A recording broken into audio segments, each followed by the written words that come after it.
Room খুবই ছোট। পিছিয়ে পড়া ও প্রান্তিক জনগোষ্ঠীর আইনি সহায়তা নিশ্চিতে আইনগত সহায়তা প্রদান সংস্থা, সমাজসেবা অধিদপ্তর ও মহিলা বিষয়ক অধিদপ্তরের মধ্যে এই ত্রিপক্ষীয় সমঝোতা স্মারক অনুষ্ঠান।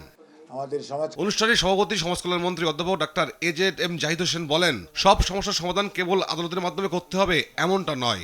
আরবিট্রেশন, আলাপ আলোচনা ও সামাজিক উদ্যোগেও অনেক বিরোধ সমাধান সম্ভব। তার প্রতি অন্যায় বা আচরণ হলে সেইটার প্রতিকার পাওয়ার এবং সেইটা সবসময় যে কোর্টেই হইতে হবে সেটা না, কিভাবে আরবিট্রেশনের মাধ্যমে আলাপ আলোচনার মাধ্যমে অনেক সমস্যার সামাজিকভাবে সমাধান করা যায়। গুম ক্রস পয়েন্টে কথা বলেন আইনমন্ত্রী মোহাম্মদ আসাদুজ্জামান। বর্তমান সরকার গঠনের পর পুলিশ বাদী হয়ে কোনো মিথ্যা মামলা হয়নি দাবি করে তিনি বলেন, বাগেরহাটের কোস্টগার্ডের গুমের ঘটনায় স্বাধীন তদন্ত হবে।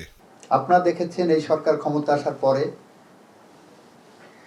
মানবাধিকার পরিস্থিতিতে একটা পুলিশ বাদী হয়ে রাজনৈতিক মিথ্যা মামলা এখন পর্যন্ত আমরা কোনো থানায় দেখি নাই। পুলিশ বাদী হয়ে এখানে গুমের সংস্কৃতি বন্ধ করা হয়েছে, ক্রস ফায়ারের সংস্কৃতি বন্ধ করা হয়েছে, পলিটিক্যাল পারসিকিউশনের সংস্কৃতি বন্ধ করা হয়েছে। আমরা এই প্রক্রিয়ার মধ্য দিয়ে মানুষের কাছে মানবাধিকার, মৌলিক অধিকার, ন্যায় বিচার, আইনের শাসন নিশ্চিত করার জন্য বদ্ধপরিকর। মাননীয় প্রধানমন্ত্রীর অনুশাসনের প্রেক্ষিতে আমরা এই স্বপ্নের পথ ধরে হেঁটে যাচ্ছি। পররাষ্ট্র প্রতিমন্ত্রী দ্বৈত নাগরিকত্বের অভিযোগ নাকচ করে দেন আইনমন্ত্রী। আইনে যেটা আছে সেটা আছে।